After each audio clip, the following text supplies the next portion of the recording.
Coaching in Session. Your exclusive destination for unparalleled personal and professional growth. With your host, Michael Rearden.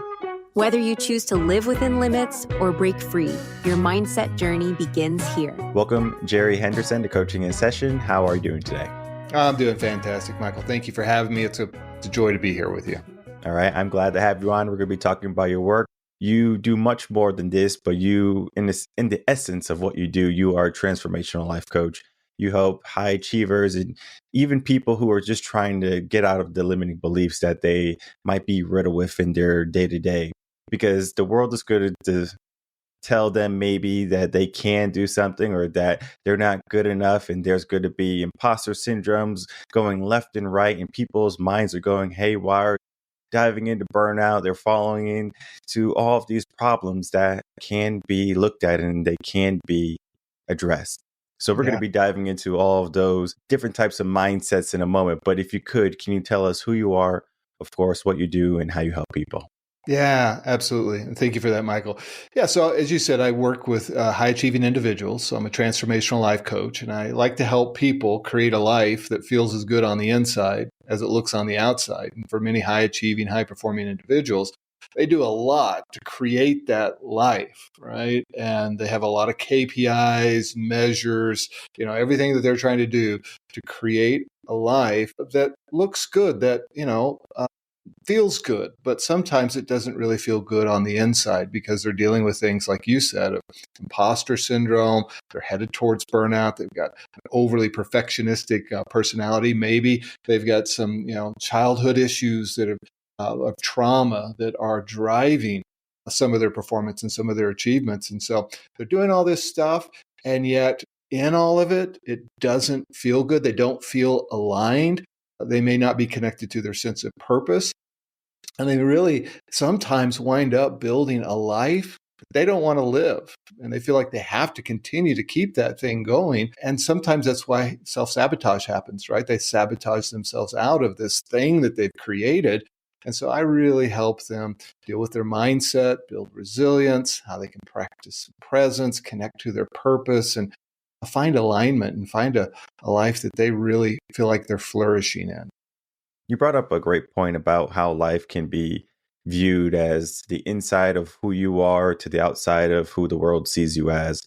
And I just think of this concept now of, where do you see people predominantly residing in? Focusing on the inside or focusing on the outside more?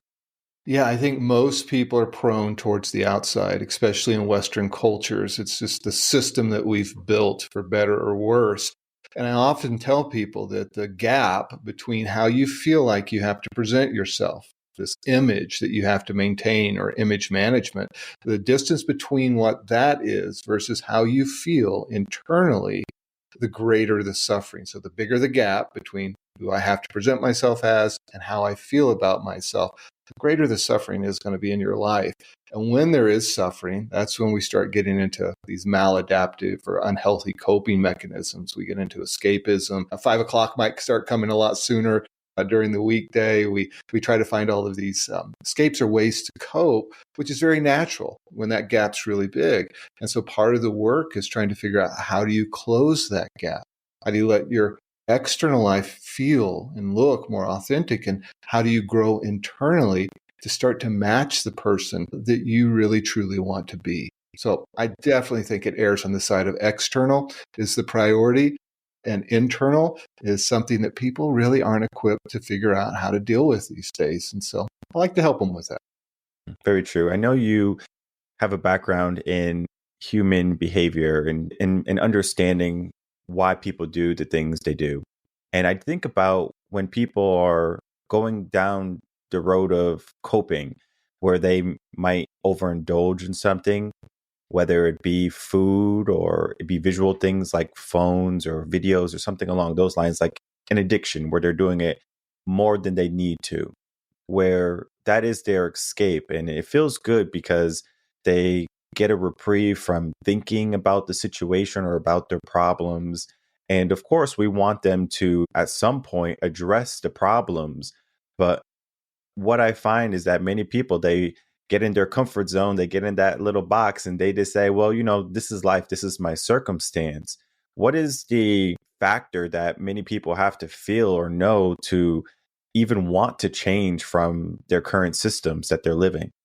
Yeah, great question. And one of the biggest things is pain, right? Pain is the biggest motivator for change. It's a part of my story, right? I went through an 18-month implosion, and I didn't even know that I was carrying some of these mindsets, these challenges that were, rooted in my childhood, birthed this high-achieving personality.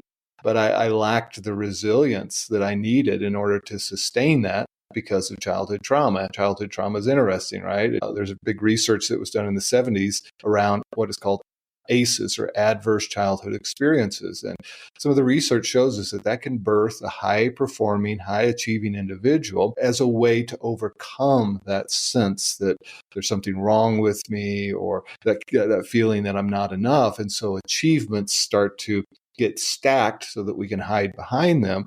But the interesting thing is what births the high-achieving, high-performing person, also the research shows us robs us of the resilience that is needed to sustain that. So what happens is we start performing, we start doing all these things, we start achieving, but the resilience isn't quite there. And so we have survival resilience, but not thriving resilience. And so we start to escape, we start to have these things happen, and it helps us. It really does serve us for a season. But what then happens is it stops serving us, and the pain becomes a little too acute. We start to have some real relationship challenges, maybe health challenges, performance issues, and these things start to show up in our life, and pain. And that pain scale is different for everybody, right? A 2 or a 3 that wakes somebody up and says, this is becoming a problem. I don't want to start drinking at 4 and, and every day, throughout the week. Other people, it's a 9 or a 10 that really has to become that acute for them. And so from that, they start to seek ways of making changes. And that's when they show up in coaching. That's when they show up in therapy, or whatever the modality is that they use. But underneath that, as you said, are the core issues. And sometimes we don't want to deal with them. And the more we use these coping mechanisms, they become a greater distraction from us having to deal with those things. But the cool thing about us as humans is that we love ourselves enough, and our systems love ourselves enough, even subconsciously, to start having those symptoms become more and more acute so that we can address them. And so I always like to tell people, good on you that you found ways to cope, but they're just not serving you anymore. They were serving you, and let's remove the shame around it so that we can do the work to really understand what's going on and get healthy. I like to help high achievers become healthy high achievers. There's something you said about resilience. You separated between survival resilience and thriving resilience. And I could probably guess what you are talking about there. But I would love for you to kind of break down the difference between the two, because I'm sure what had happened in the audience's mind was, whoa, what is that? And so if you could enlighten us a little bit about the differences between the two, because resilience can also be, I'm resilient to never quit, or I'm resilient to never change. Yeah, absolutely. And so resilience, let's just start with the definition, right? It's our ability to bounce back from when we dip below baseline. So if I've got a baseline of my ability to manage, to cope, function, and some stressful event happens in my life, it's going to dip me below that a little bit. And my ability, potentially can, and my ability to come back from that is my resilience. And how long I stay underneath that baseline is a real sign of my resilience level. And part of what we want to do with resilience is come up even above that baseline. We create a new baseline as we learn to manage stress, as we learn to do what is called post-traumatic growth instead of post-traumatic stress. So we start to grow. And so stress is a necessary thing for us to grow.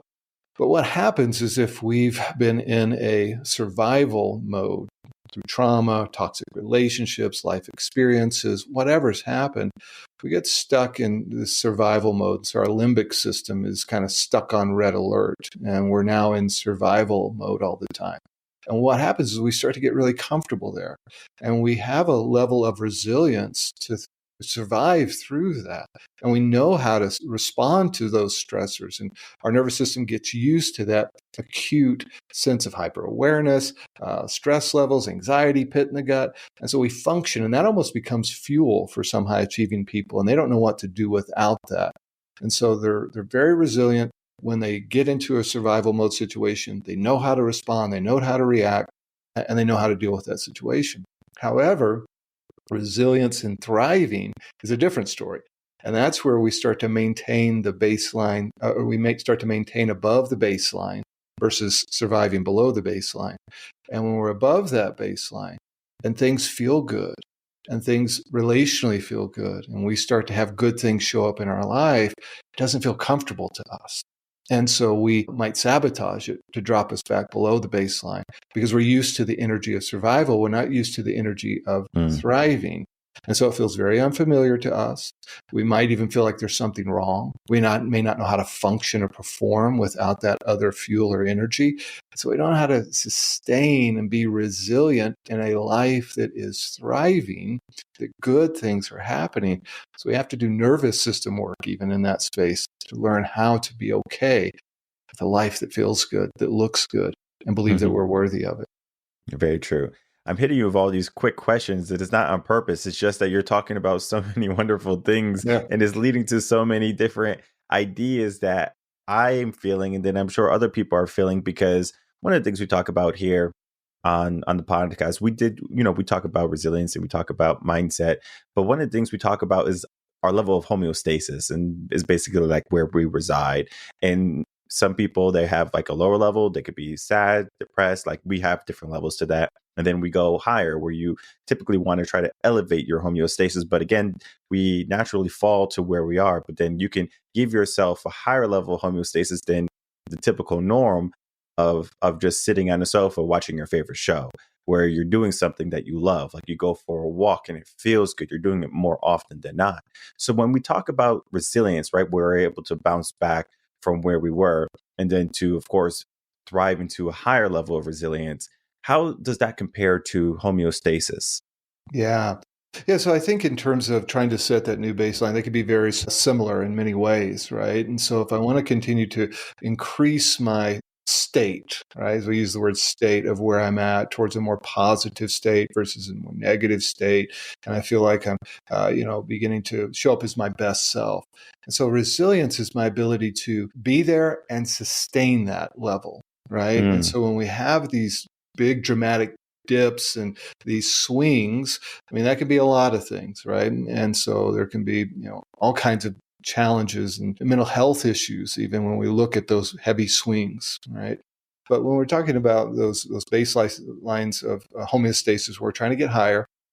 Resilience is my ability to maintain that. And there's some real key things that we can do that the research shows us on what contributes to resilience. Things like gratitude are a real big contributor. It's funny, the research on gratitude, on how it actually rewires the brain and creates more gray matter in the prefrontal cortex, and how it starts to shut down the limbic system and, shifts our attention. But it's not just momentary. When we practice it, it actually does change the way that our brain is wiring. Thank God for neuroplasticity, right? And so as we think about relationships, that big Harvard research project that's been this long longitudinal, research project, the longest one ever, it shows that relationships are the biggest piece that's correlated to overall well-being and resilience as well. And so our ability to be resilient, and it's funny on this that when we think about relationships, sometimes people think, well, I've got to have 20 of them or 50 of them. And then we start to confuse what relationships are, right? When we have surface level relationships versus depth of relationships. And one thing that's really key in resilience and maintaining that homeostasis that gets higher and higher are relationships. And we only have to have one, just one key relationship in our life that we know that we can depend on. We don't even have to access it, but just knowing that you have that relationship that you can go to is a key part of building resilience, staying resilient, because you've got something you can access, which then also allows us to maintain a higher level of overall well-being or higher level of homeostasis. And for relationships, you're referring platonic or romantic, relationships like that, or a relationship with yourself? Yeah, so it would be any type of relationship. It could be Any a type? friend, could be Okay. platonic, romantic, external than yourself, Okay. that says, this is a relationship that I have, that I know I can go to. I always like to tell people, you need probably at least one relationship in your life where it feels fully disclosing, right? Now, that's a very trusted relationship. But because what happens is we often don't have that type of intimacy, vulnerability. So we never feel seen and we feel hidden. And one of the key things of feeling accepted and building resilience is to be accepted for who we are, not the person that we feel like we have to project. It's funny that you mentioned that, because when I'm speaking with men and we're doing coaching work, they open up to me more than they would their wives. And it's so funny to have a relationship like that, and then for them not to have it with their wives. And I understand why they do it, but it's just interesting. And I always tell people, find that one person, as you were saying, right, that you can open up to, that you could be 100% authentic with, because then right there, they can shine the light in all the dark areas of your life and say, hey, let's work on this. And we have been talking a lot about just the different types of behaviors that people are possibly dealing with. We talked about where they can be on the barometer of life and their emotions and their feelings. But we definitely have to get to the point where we are going to be impacting some change. And I know you have a personal mastery framework that you have worked on, and that you and that you help people dive into not only achieving, but be high achievers. Yeah, absolutely. It's a framework that I've been working on for years now, and it's both academic at Harvard University, and it's also practical with working with high achieving individuals. So the framework really looks at 6 pillars of what helps create sustainable success. And so, any of us can have success in the short term, but, we want this long-term sustainable success. And what contributes to that? And those 6 pillars, one, our mindset. Do a lot of work around Carol Dweck's work on growth mindset versus fixed mindset, but also things around stress mindset. That there's how you view stress is a big determinant of how you deal with stress. And so there's actually a thing called stress mindset. We also look at your resilience, your emotional resilience, like we've just been talking about. We also look at practicing presence and mindfulness. Now, this might be a curious one for many high-achieving, high-performing people to say, well, how's that going to help me? Well, the research shows us that things like practicing mindfulness, or the ability to be present in this moment without judgment, is a key indicator of overall well-being, because what it does is it allows us to be here, to observe, to understand what our stories are. For many high-achieving people, they wave at their achievements as they run by them, and they never even soak them in, they never enjoy them, they never celebrate them, and they never even get to enjoy the life that they've built. And so their system is constantly running, and they hear things like, well, I know you, but I don't know you. You're here, but you're like never here. And they never feel like they're actually enjoying their lives. And what that does is that does really start to diminish resilience. It messes with our mindset, because we're doing all of this running and we're not observing the why. We're not being present in it. We're not deeply connected to our relationships, etc. So we do a lot of work in that space to help them slow down, not slow down their achievements and their performance. Those things can happen, and you can be mindful and practice presence at the same time. One of the pillars is also alignment. How do I align my external world with my internal world? And it goes back to what we talked about earlier, closing the gap between who I have to present myself as versus who I feel like I am. And sometimes we're chasing things that we're not even sure why we're chasing them. And we're not giving ourselves the permission to really say, what's important to me? Right? We talked about this in the Western culture, right? This pressure to have this external life that looks good, and yet the internal world is somewhat devalued or not valued as much. And so we want to bring alignment to that. Who are you? What do you really want? And how do you give yourself permission to start building that life? We then get into relationships. We talked about how important those are. How do you have connection and a sense of belonging? And I love Brene Brown's work around shame, and shame being that thing that keeps us from belonging. We touched on it just a little bit about those disclosing relationships where we can be connected and practice belonging. when we talk about these fully disclosing relationships, and sometimes I say, sometimes you have to pay for those, but what those do with a coach or a therapist, but what those do is they give us practice. They don't just stay there. They give us practice to be disclosing, be met with empathy, lower that sense of fear around vulnerability so that in the quote unquote real world, we can practice that with our relationships. And then finally is around purpose, helping a person be connected with their purpose, something bigger than themselves, which is a key contributor to overall well-being, that there's something beyond me that I'm a part of. I'm leaving a legacy connected to my purpose. I'm serving others and having an impact. What's amazing is that we can learn these pillars at any age.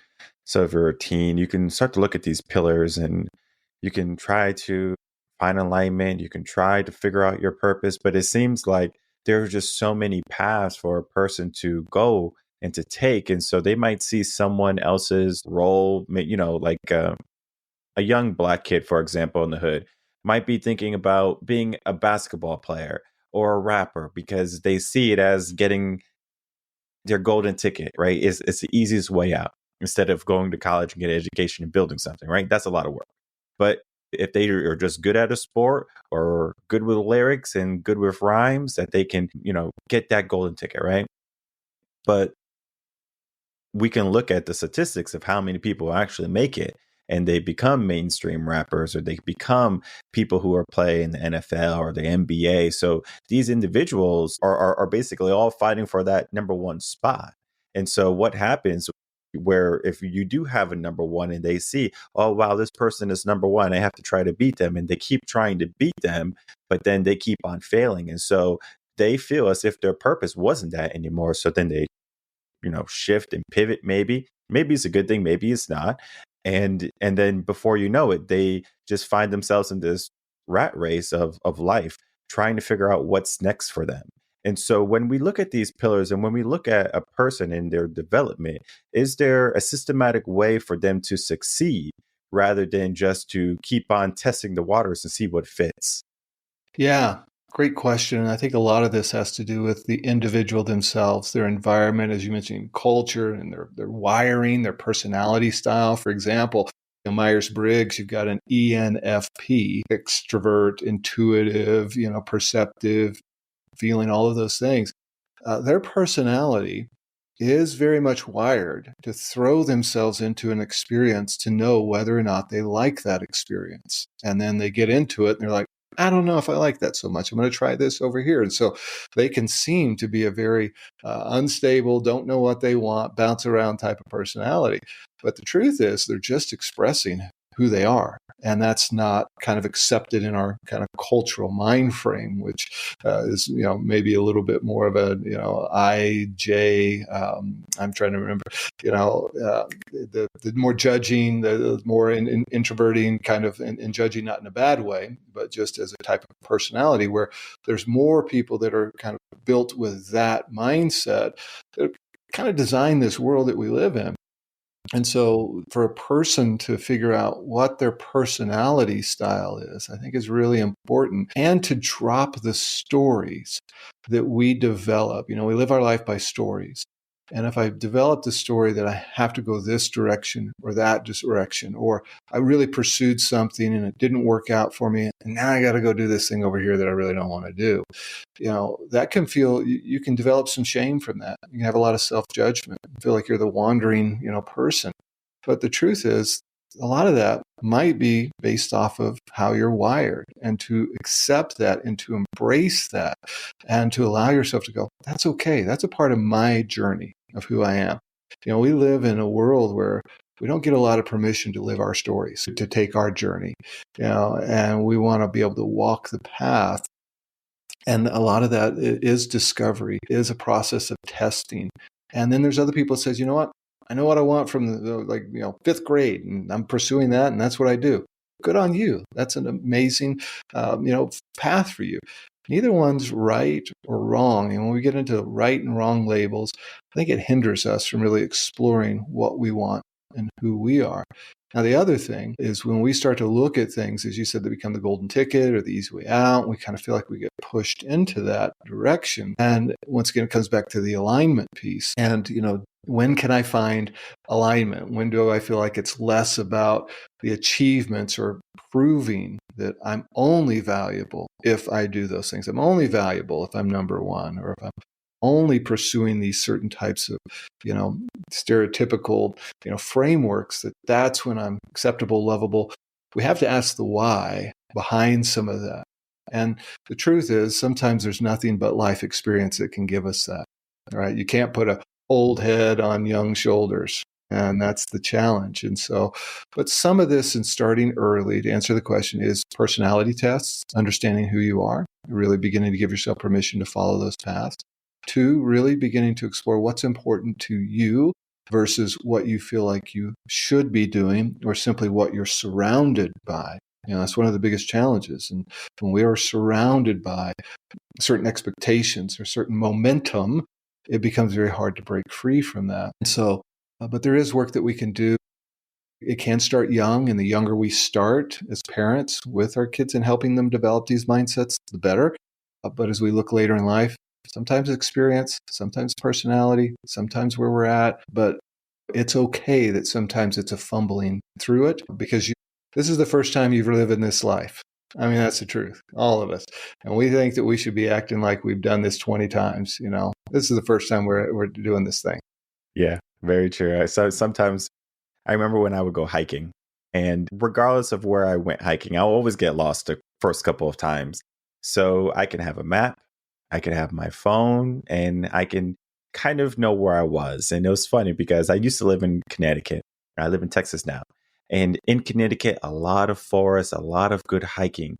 And in Texas, we have good hiking also, but then you also have to combat the weather. So you have to make sure it's not 110 degrees when you're going hiking all the time. So you want to find a nice, cool temperature. Like right now is the perfect time to go hiking. And I remember when I first moved to Texas in 2016, I said, I'm going to go for a hike. I literally got lost in this national, preservation. I got lost in. It's not even it's not even that big. I was in Vermont, and I was hiking this huge forest, and I was like, I'm good. Kind of got lost, but not that bad, right? But in Texas, I was like, am I? Like, I totally got turned around, and it's okay to get lost, as you were saying. And I know sometimes in life, people, they don't give themselves that ability to fail, or they don't give themselves that ability to say, hey, it's my first time. Everyone wants to be number one, or everyone wants to get it right. And I understand the feeling of winning. It feels good, right? But then losing can also teach you many things. I remember when I was in high school, and I was like, okay, at the transitioning point from me going from high school to college. And I was like, well, what do I want to do? Right. I was thinking about all these different paths. One of the things I wanted to do was I wanted to go into the military. I would have loved to do it, but then I was thinking about my mom, because my mom was like, no, Puerto Rican, she wouldn't allow that in her mind. Right. So I was like, okay, they spent all this money for me to go to a college prep school, and I really wanted this. So I was like, for me to go into the military would be like a spit in their face. Right. I should have went to a public school and then went to the military if that was my path. I didn't really think things through. So my path was go to college. And I was like, okay, what do I want to do when I go to college? There was 2 things I was really good at. I was good at numbers, and I was good at educating and teaching. So I was like, okay, well, let me do the numbers things first, because the number things make money. So I was working Sikorsky, I was working all these internships, business finance, accounting, doing it extremely well, but it was soul drenching work. And I was like, Jesus, I'm 18, 19 years old. And I feel like I'm going to be that person on the bridge in a couple of years getting ready to jump. And I said, no, this can't be life. So I said, my other alternative was teaching. I was like, it was either or for me. I was like, okay, let me go into teaching. And I fell in love with it. And I was like, whoa, this is so much fun. Every single day was something new, was something grand. And it was something I had to accept, because teachers, if you think about it, they kind of get a bad rap. They are just glorified babysitters, right? This is all before, COVID and things like that. Glorified babysitters. They don't necessarily get paid the best. And I was just thinking, oh man, to be a teacher, it's going to have a lot of shame. Like when someone asks, "Hey, Michael, what do you do?" I say, "I'm a teacher." "Oh, you're a teacher, huh? Oh, great." Like you're not a doctor, not a lawyer. You're not even a firefighter. Like, what's special about being a teacher? So there was a lot of things I had to deal with during that time where I had to get rid of the shame. I was like, this is what I want to do. I don't care what you want to do. This is what I want to do. This is, I had to accept, that path, that journey of me trying something and failing and saying, okay, let me do this instead. And then pivoting and then eventually finding love in the whole situation. The love part for me was reaching into mindfulness, very similar to one of the pillars. So I started to do yoga. I started to, practice meditation, and that helped me to really center myself to say, you know what, I love myself. And like at this point of my life, I was able, and I'm still able to, like, go out to a restaurant, eat by myself, and I didn't have to worry about any eyes looking at me. Like, why is this guy eating by himself? That's weird. But if you asked me to do that when I was 14, 15 years old, oh man, it would feel like daggers behind my back. I was like, oh, who's looking at me? I'm so concerned about what's happening around me rather than what I was capable of. And I know you have some work coming up, and it might be out right now, I'm not sure, about helping people with this idea of shame and this idea of self acceptance and falling into self-love. Yeah, absolutely. That's a key part of the work I do, really, is about how does a person move from shame to self-love and self-acceptance. And, we live on a planet where so much self-rejection is happening. And that's why so often we attach to other identities. We attach to what we feel like we should do. And curiosity of what we could do gets sacrificed on the altar. And we wind up living lives that we don't want to live. And we're just following somebody else's story. And that shame piece really is a big piece sometimes of what prevents people from living the life that they want or derailing the life that they want. And so as we look at shame, it is a very sticky master emotion. There's been some research, as I've talked about earlier, Brene Brown and Tanguy Deering and others who have really looked at it. But as we think about shame, it is the statement or the concept that there's something wrong with me, fundamentally broken, I'm flawed, or it's not, goes past an action to an identity. Guilt says I did something wrong or something I'm not really feeling good about.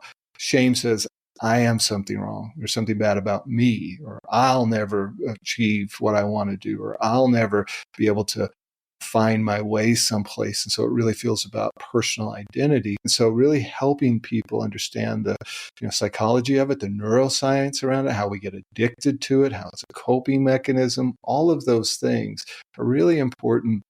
And what can happen is if we don't deal with it, we start to get fueled by shame.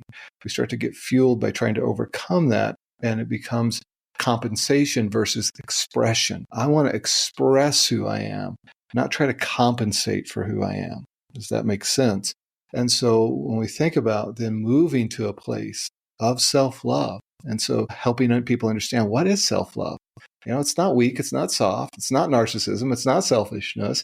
It is a very core fundamental piece that contributes to overall well-being and happiness. So created a course basically that takes a person from understanding what shame is all the way to understanding what self-love is, and then very practical things about how do you start to rewire your mindset. How do you start to rewire the way that you talk about yourself, see yourself, act towards yourself, allow other people to act towards you? There's key indicators of having a healthy relationship with yourself. Talks about how to have a healthy relationship with yourself. And so the journey and the arc of this course that I created that's just coming out this month and is really around how do you move from shame to a place of self-love and implementing a lot of the things that you experienced in your journey, and to really help a person be okay with who they are.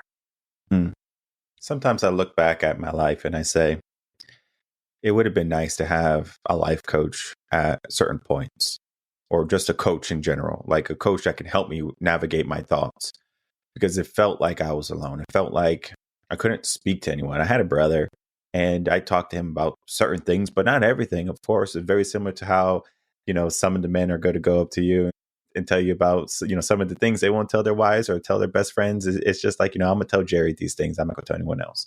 And it felt like, I couldn't tell anything. And it was funny. One time I got called into the school counselor's office because there was a case of domestic violence in her home. So it gets reported to the school and whoever gets reported to. So they bring me into this office and they're like, hey, we got a report. We want to make sure everything is good. And it's funny because like the system is like not good, because when it happened, it was like, like in the midst of everything. So the report cards that they were looking at were all from previous years. It wasn't for the current semester. So it was like my sophomore year and it was like the second semester. So everything was good in the first semester and everything was good in freshman year. And they're looking at the grades. Everything looks good. But then again, that was the semester where everything went bad, right? All my grades tanked. And it was just like, whoa, like what happened? It was because I was just internalizing so many different things. And it wasn't until I was able to express it to other people and to, get a coach of myself or for myself and say, hey, like, this is what I have been living with and holding on to, like today is the day I want to get rid of it. Right. And then so we work through that process. And there's so many people who they hold on to it for far too long. And I'm talking about far too long. And it's just not healthy to do so, because people were meant to flourish. People were meant to succeed. And when you are not succeeding, there's something within you or inside of you being an anchor. And you have to be able to release that anchor or to lift it up and pull it on the ship so you can go on and sail. It's just baffling how so many people, they look up for help and it's so hard for them to also reach their hand, because there's so many people, reaching their hand down saying, hey, I'm here to help you. But then it's only about a halfway thing where I'm reaching my hand. You have to do the other hand. And I'm sure you probably know about this. I think you're married, right? Yep. Okay. So when you were a teenager or maybe in college, you learn the 80% thing. So when you're going in for a kiss, you don't go 100% of the way. Right. You go maybe 80% of the way, and then she goes to 20%, right? So it's going to be good. Yeah. And very similar to, people, looking for help. Like people can go down to 80%, like, hey, I'm here. Yeah. Reach for my hand. Yeah. And it takes just that 20% to say, okay. Mm-hmm. And that can be the scariest step that someone can ever make in their life, is that 20%. It can be. Absolutely. And sometimes talking about shame, we feel shame around the fact that we need help. We can't figure it out on our own. But you're not supposed to figure it out on your own, as you said. We all need help. We all need partners. We're designed for that. And that's why, once again, I think the Harvard research that talks about relationships being such a key piece, because we're not designed to do this thing by ourselves.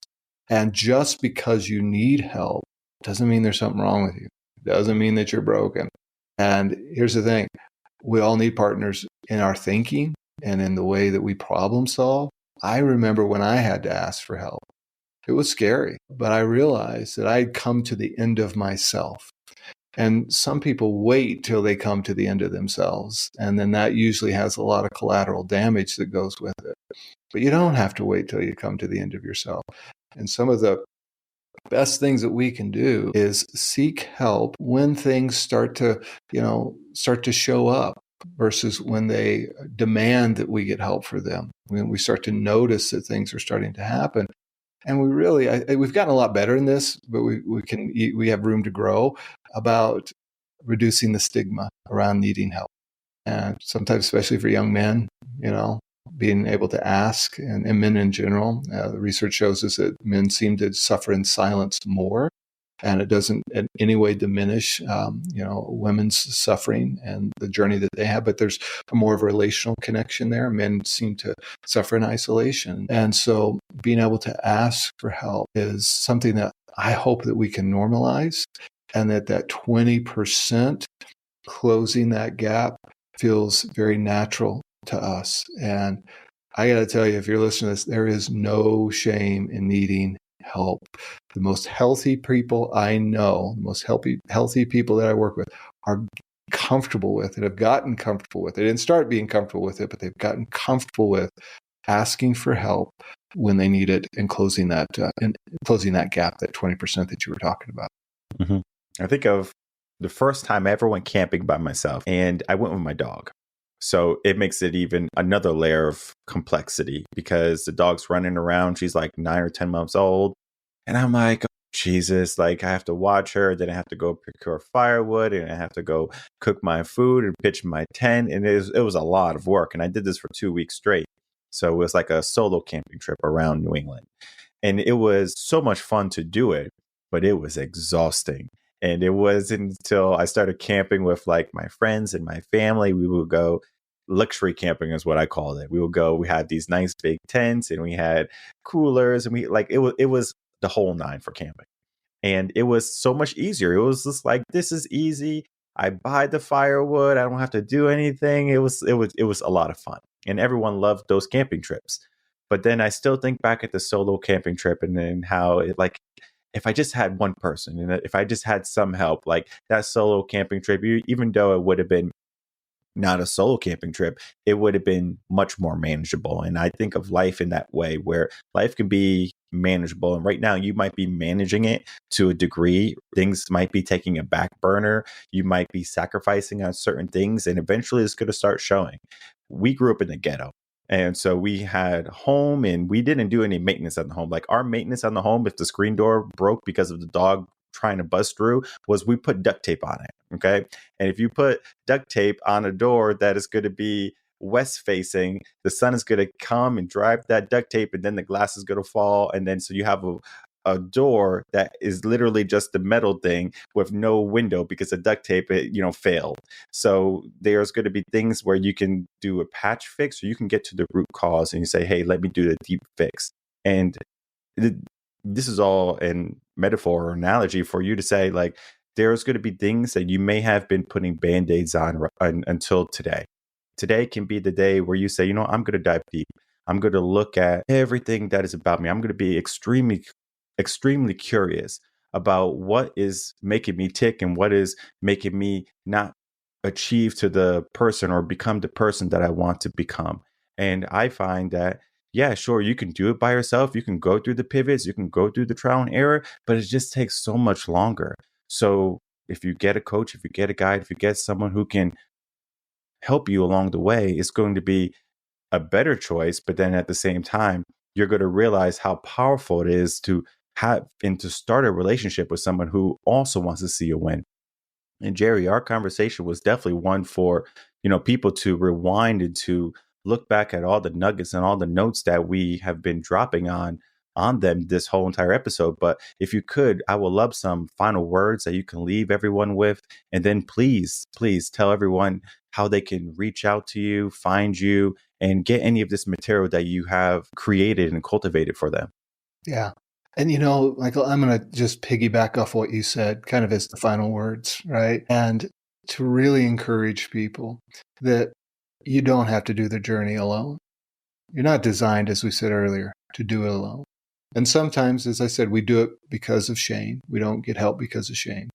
We also don't get help sometimes because we don't feel like we're worthy of it. We don't want to burden people. Or we don't feel like, we feel like investing in ourselves is not the biggest priority. It's investing in other people that's the priority. But the healthier that you are, the better that you show up for everything in your life, and that you're worthy of a healthier you. And I would encourage you to examine the stories that you have. Because I said before, we live our life by our stories.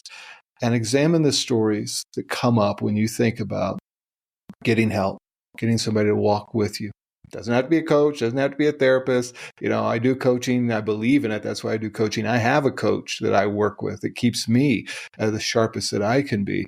And so, but a person that you can really have the level of disclosure, authenticity, to be able to do that. And when you think about doing that, what stories come up? What excuses? Well, I don't have time, and well, maybe I can't afford it, or maybe, I don't want to be a burden on people. All those stories will begin to help you understand core beliefs that you have about yourself, core beliefs that you have about your life. I don't have time. Well, we have time. It's just what we make time for. It shows what our priorities are. We can always find resources, and we can get creative in that to be able to invest in ourselves. You're worthy of investment into yourself. And Those are just really important things to look at. So I want to encourage you to do that you are worthy and worth doing what you need to do to invest in yourself so that you can be the healthiest person that you can be. And if people want to get in touch with me, Michael, the easiest way for them to do that is to go to my website at jerryhenderson.org. jerryhenderson.org. That's Jerry with a J. You can just go there. It easily has all my information, ways that they can connect with me. And if they want, they can set up a free strategy call where we can connect and see if working together is the right fit. I also have other resources there. You can learn more about the podcasts that I do, courses that I offer, etc. All right, perfect. And I'm going to make it easy for everyone. The website and some socials are definitely going to be down below so people can look more into all of the work that you're doing. And let me tell you, it is amazing. I know we just touched the surface of everything you have done. And I encourage people to peruse the website, very similar to my website, how you can go on. There's so many resources. There's so many nuggets. There's so many opportunities for you to figure out what you need to do next. And of course, as you said, invest in yourself to be the best person you can be. I find that parents will invest in their kids more than they would themselves. And that's just, I think, the adult thing, where if my kid has to go to soccer, okay, we'll figure out a way. If they have to go to a private school, okay, we'll figure out a way. But I want you to figure out a way for you. I want you to figure out how you can not only just survive in life, but how you can become that higher achiever that's thriving. And not only just in that survival resilience, but in that thriving resilience. So I do want to thank you, Jerry, again, so much for coming out, spending some time, and of course, talking about your work today. Thank you. It's been a joy being with you, my friend.